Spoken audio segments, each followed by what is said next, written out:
Layla Keller prepares her animals for the show ring. She takes great care to ensure every hair is brushed and those that don't look right, trimmed.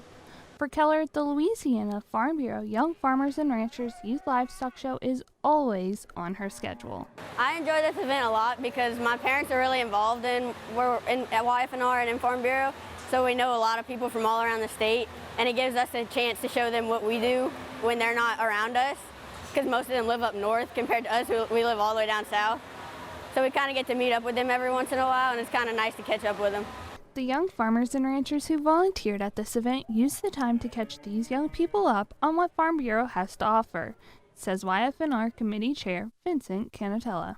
Our Youth Livestock Show is a very important event we do to reach out to the youth that are involved in agriculture in Louisiana with their livestock animals, with their cattle that they're showing.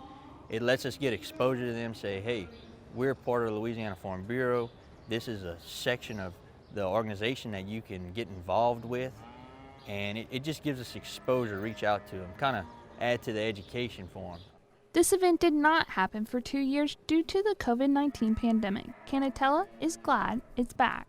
I mean, people were ready to have an event, especially an event for the youth to come back. And 2 years might not seem like a lot to a grown person or an adult, but 2 years of not having this show for the kids, we have children showing for this show that never shown at it, and we have other ones, they showed 2 years ago, and this is their last year. This might be their last event they have showing, and they're going to get to finish with us. 2 years off from a livestock show does not mean that Keller was able to take 2 years off.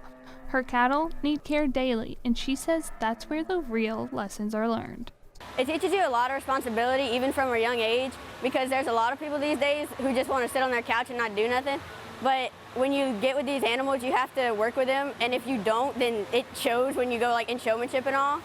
Because if you don't work with them and they don't work with you, it's not going to work out. It kind of teaches you more about it because you get to know, the judge tells you what would look better if your calf had more of a better brisket or something, and it teaches you oh, well, maybe if I feed them a certain feed, that'll make that part grow instead of other parts that you don't want to grow.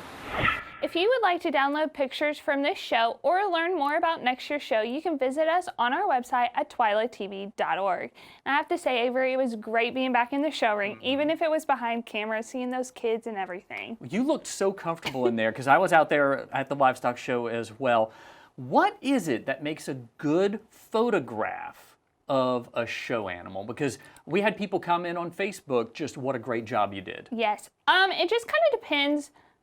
Cattle, completely different than what you're going to see in your sheep, goats, and hogs. It's all about angles. They want certain angles, and if you can get those angles just right, you'll get that picture. Well, I'm looking forward to learning a little bit more from you. Thank you very much, Breann Hendrickson.